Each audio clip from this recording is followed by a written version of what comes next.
નમસ્કાર, આપ જોઈ રહ્યા છો સ્પાર્ક ટુડે ન્યૂઝ. રાજપીપળાની ગોલ્ડન ગર્લ ફલક વસાવાની ગગનચુંબી છલાંગ વિશે વાત કરીએ. હોંગકોંગમાં યોજાયેલી એશિયન ચેમ્પિયનશિપમાં ફલક વસાવાએ 5મું સ્થાન પ્રાપ્ત કર્યું છે. આ દીકરી નર્મદાથી એશિયા સુધી પહોંચી ટ્રેમ્પોલિન જિમ્નાસ્ટિકમાં ફલકની આ સફળ ઉડાન કહી શકાય. ચાઇનાના હોંગકોંગ ખાતે 23 અને 24 મે દરમિયાન બીજી ટ્રેમ્પોલિન જિમ્નાસ્ટિક એશિયન ચેમ્પિયનશિપ યોજાઈ હતી, જેમાં ફલક વસાવાએ 5મું સ્થાન મેળવ્યું છે. એક જ પરિવારની અનોખી સિદ્ધિ, પિતા કોચ, માતા જજ અને દીકરી ચેમ્પિયન. સફળતા ક્યારેય સંજોગોથી નથી મળતી, તે સંકલ્પ, મહેનત અને અડગ આત્મવિશ્વાસથી સર્જાય છે. આ વાતને સાચી સાબિત કરી છે નર્મદાના ડુંગરાઓમાંથી વૈશ્વિક જિમ્નાસ્ટિકના આકાશમાં ઝળકતો સિતારો બનેલી ફલક વસાવાએ. એક સામાન્ય આદિવાસી વિસ્તારની દીકરી પોતાના અસાધારણ સપનાઓને પાંખો આપી સમગ્ર એશિયામાં ભારત અને ગુજરાતનું ગૌરવ વધાર્યું છે. હોંગકોંગ ખાતે બીજી ટ્રેમ્પોલિન જિમ્નાસ્ટિક એશિયન ચેમ્પિયનશિપ યોજાઈ, જેમાં ફલકે જુનિયર એજ ગ્રુપની ઇન્ડિવિજ્યુઅલ વુમન્સ કેટેગરીમાં ભાગ લીધો અને સમગ્ર એશિયામાં 5મું સ્થાન પ્રાપ્ત કર્યું છે.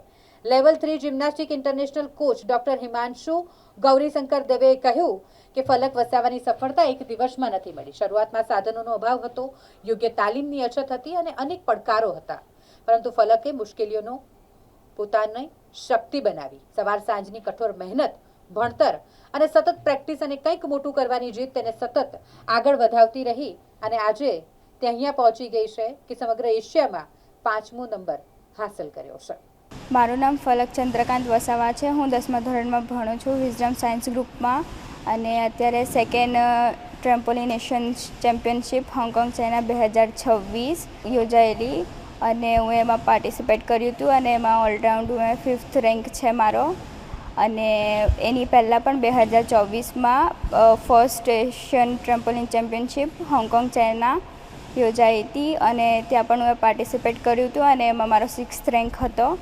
અને નેશનલમાં પણ મારા મેડલ્સ છે, ગોલ્ડ મેડલ છે, સિલ્વર મેડલ છે.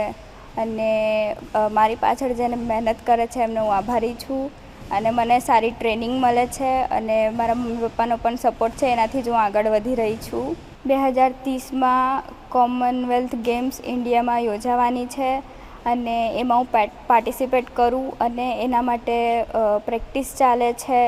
અને મારો ગોલ એવો છે કે હું ઓલિમ્પિકમાં પણ જાઉં અને કોમનવેલ્થમાં પણ ઇન્ડિયાનું નામ આગળ રોશન કરું. લગભગ 2-2.5 વર્ષ પહેલાં ફલક વસાવા અમારા એક ટ્રેનિંગ પ્રોગ્રામનો ભાગ બની. ઇન્ડિયામાં જે ઇવેન્ટ ખૂબ નામચીન ન હતી એવી ઇવેન્ટ માટે અમે એ ઇવેન્ટ પસંદ કરી અને અમે વિચાર્યું કે ટ્રેમ્પોલિનમાં ગુજરાત અને ઇન્ડિયાનું નામ રોશન થાય એ માટે આપણે કંઈ કરવું છે. સદનસીબે ફલકની અંદર એ એબિલિટીઝ અને એ ક્વોલિટીઝ હતી કે જેના કારણે એ આગળ એક્સેલ કરી શકે એવું અમને દેખાયું.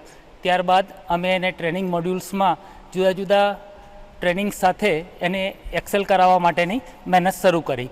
શરૂઆતમાં ગુજરાત લેવલ ઉપર ગોલ્ડ મેડલ, પછી નેશનલમાં સિલ્વર અને ગોલ્ડ મેડલ અને 2024માં એ દીકરીએ ઇન્ડિયાને હોંગકોંગ મુકામે રિપ્રેઝેન્ટ કર્યું અને ત્યાં ફાઇનલમાં ભાગ લઈ અને 6ઠા નંબર ઉપર રહી. ત્યાંથી અમને લાગ્યું કે હવે આપણે ઇન્ટરનેશનલ લેવલ ઉપર એને વધારે મહેનત કરાવી ગુજરાત અને ભારતનું નામ રોશન કરી શકીએ એમ છે. સદનસીબે 2025ના વર્ષમાં એના માતાજી કે જે જાતે જિમ્નાસ્ટિક કોચ છે અને એમણે ઇન્ટરનેશનલ ટ્રેમ્પોલિન એક્ઝામ પાસ કરી અને ઇન્ડિયામાંથી એક માત્ર વુમેન છે કે જેમણે એ એક્ઝામ પાસ કરી. તો અમારી ટ્રેનિંગમાં જ્યારે જજિંગ પોઈન્ટ ઓફ વ્યૂથી અમારે કોઈ અપડેટ જોઈતા હોય ત્યારે એના માતાશ્રીનો અમને ખૂબ સહકાર રહ્યો અને એ જ રીતે એના પિતા શ્રી ચંદ્રકાંત વસાવા સાહેબ કે જે બંને સ્પોર્ટ્સ ઓથોરિટી ઓફ ગુજરાતમાં એઝ એ કોચ પોતાની સેવાઓ આપી રહ્યા છે અને આ વખતે ઇન્ડિયા ટીમ સાથે એના પિતાશ્રી કોચ તરીકે પણ ગયા હતા અને ત્યાંથી આવ્યા બાદ એમણે જે અપડેટ્સ અને જે ઇનપુટ્સ અમને આપ્યા છે એના આધાર ઉપર અમે અમારા ટ્રેનિંગ મોડ્યુલ્સમાં હવે થોડો ફેરફાર કરી અને આવનાર આંતરરાષ્ટ્રીય સ્પર્ધામાં ફલક સારું પ્રદર્શન કરે અને ઇન્ડિયાનું નામ રોશન કરે એવી મહેનત શરૂ કરી છે. આ આખી જર્નીમાં ફલકની જાતે પણ ખૂબ મહેનત રહી. પોતાના એજ્યુકેશનની સાથે સાથે ટ્રેનિંગને પણ એટલો જ ન્યાય આપવો અને સવાર સાંજ ટ્રેનિંગ કરી અને પોતાની જાતને કેળવવી એ સહેલું નથી, પરંતુ એણે એક ગોલ નિર્ધાર કર્યો છે કે મારે કોમનવેલ્થ ગેમ્સ કે આગળની ઇન્ટરનેશનલ ઇવેન્ટ્સમાં મેડલ લેવો છે, એના માટે એ મક્કમ છે અને એના એ જ એટીટ્યૂડ અમને મોટિવેટ કરે છે એની પાછળ કામ કરવા માટે. અમારી ટીમ એની પાછળ ખૂબ મહેનત કરી રહી છે અને આશા રાખીએ કે આવનાર આંતરરાષ્ટ્રીય સ્પર્ધાઓમાં એ ખૂબ સારું પ્રદર્શન કરે અને ભારત અને ગુજરાતનું નામ રોશન કરે.